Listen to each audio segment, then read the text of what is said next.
Today we're going to be looking at 42 weird tricks that redstoners use to make their redstone contraptions possible. The non-sticky sticky piston. If you send a one-tick pulse into a sticky piston, then it will spit out its block, allowing you to have almost like a hybrid of a regular piston and a sticky piston in one block. This is like the basis of all complicated redstone, so although basically everyone knows this, it felt like a good place to start. Target block redirection. Target blocks are solid blocks that will redirect redstone going past them, meaning that you can power redstone components that are next to a redstone line. No block piston updaters. When you start building more advanced redstone contraptions, you start dealing with quasi-connectivity. This piston here is actually powered, it just doesn't realize it, and it also doesn't realize when it's unpowered.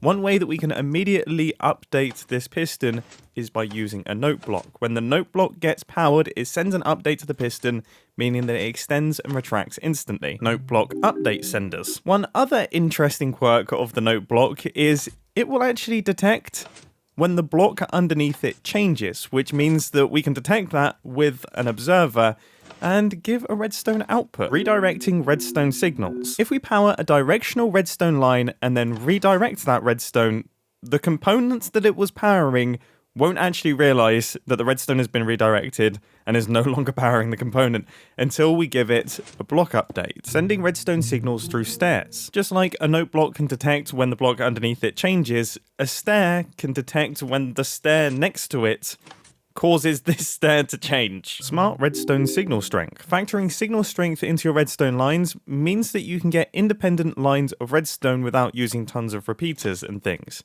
For example, each one of these composters is giving out a signal strength of 2, which means even though this bit of redstone is kind of a jumbled mess, we can actually get independent outputs. The non-redstone powering redstone block. Redstone blocks can be annoying to move around because of quasi-connectivity and their tendency to power everything around them, so it's often better to use something that can be detected with a comparator. I personally like to use copper bulbs because we can also toggle them on and off. Using string without using tripwire hooks. String will detect entities passing through it even if it's not connected to tripwire hooks, and we can detect this using observers.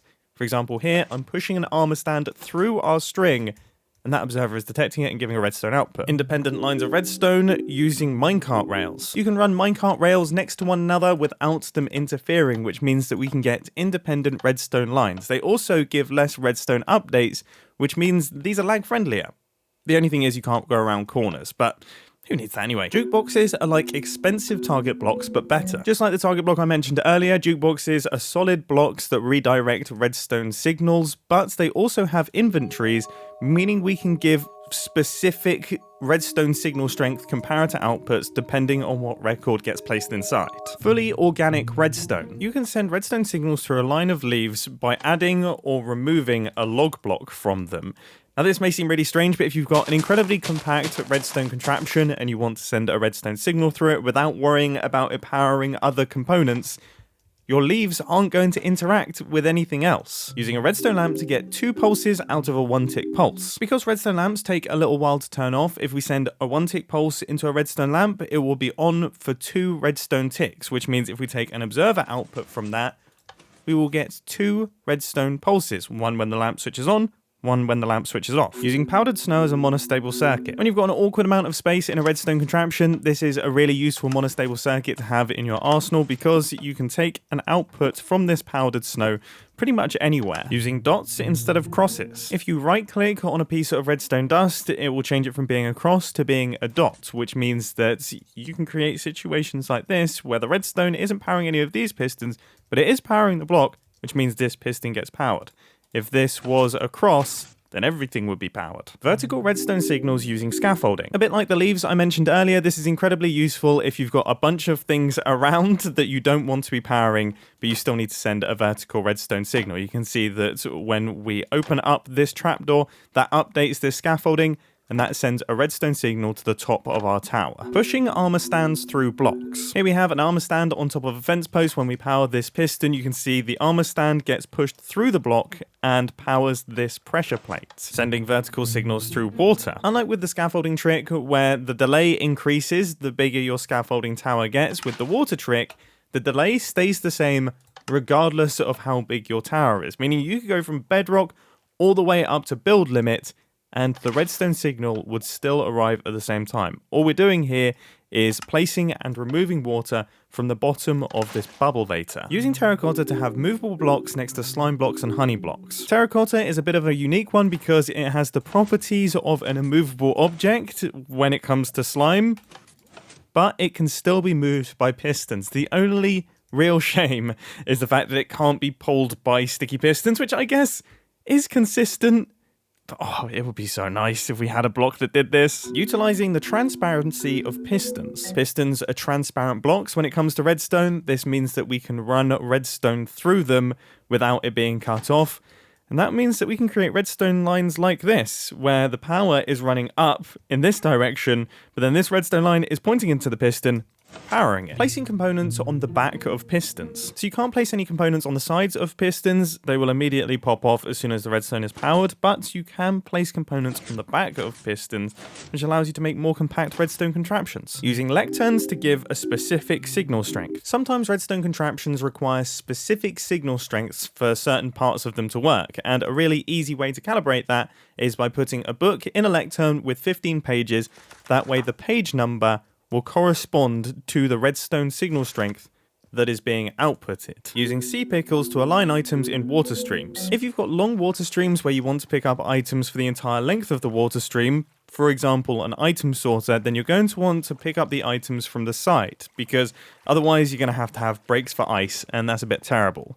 One way that we can align items to the side of the block is by using C-pickles. The items will hit the C-pickle and go along this edge here, meaning they can still be picked up by this hopper and go into the chest. Now, if we want to do that on the outside edge, we use honey blocks. C-pickles are for the inside edge of the corner.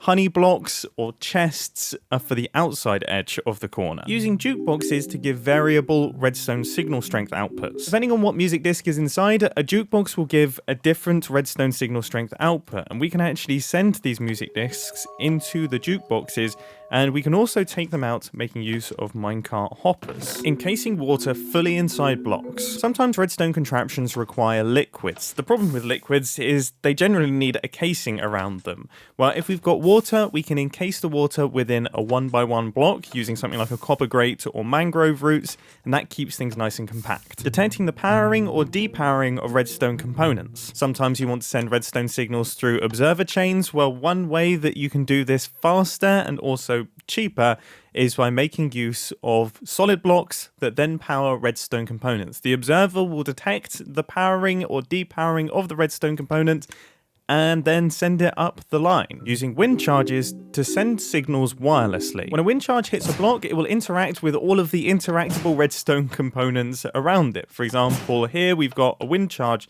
that is powering this button, allowing us to toggle this lamp.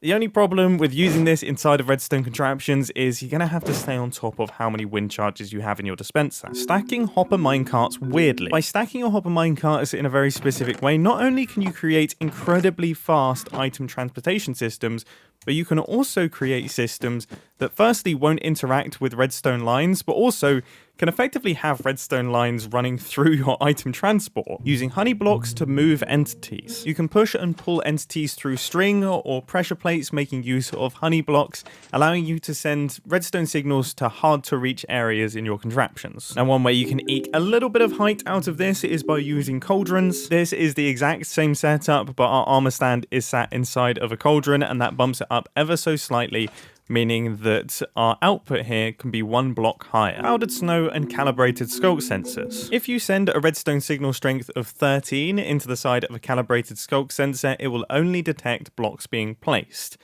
And we can use powdered snow to place blocks inside our redstone contraptions, allowing relatively long distance wireless redstone. You just need to make sure you don't place any blocks near your redstone contraption, because otherwise it will break it. Using chest boats to evenly distribute items between hoppers. Chest boats have a relatively large hitbox, allowing us to cover 9 hoppers with them, which means when we put items on the inside, all of these hoppers are taking them out and putting them into their respective chests. There's even a chest in the middle. Using the annoyances of redstone blocks to your advantage. Anyone who's tried to use redstone blocks inside of contraptions will probably have run into a situation like this, where this redstone block powers the piston underneath, meaning you get a strange firing sequence, or you can actually use that as a falling edge monostable circuit, using hopper minecarts to evenly distribute items. Running a hopper minecart on top of a bunch of hoppers will evenly distribute the items between all of the hoppers. This is incredibly useful in super smelters where you want an equal number of items to go into each one of the furnaces.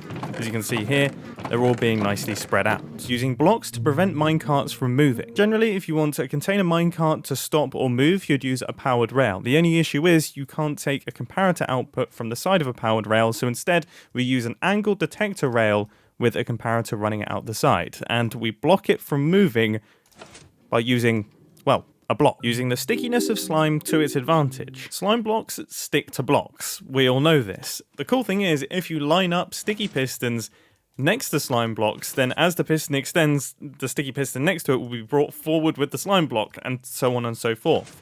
You can chain this together to make big piston extenders relatively simply. Vertical redstone signals using wall blocks. When a wall block has a block placed next to it, it will turn to one of these pillar things, and this happens instantly.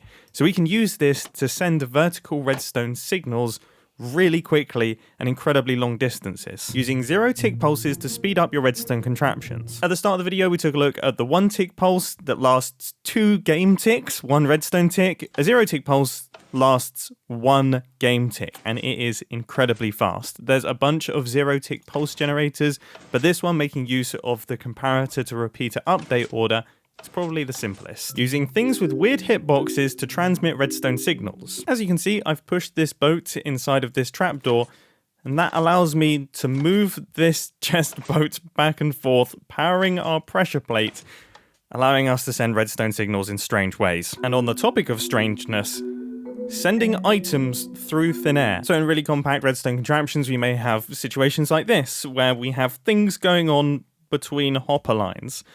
Well, we can orientate our minecart like this, and that will allow us to transmit the item to the other side. It goes through the chest minecart and into this hopper. To get it there, first we have to do this, then we have to do this, and then this. And then we should be able to remove everything. And for my final redstone tip, you should grow a mustache to achieve redstone knowledge.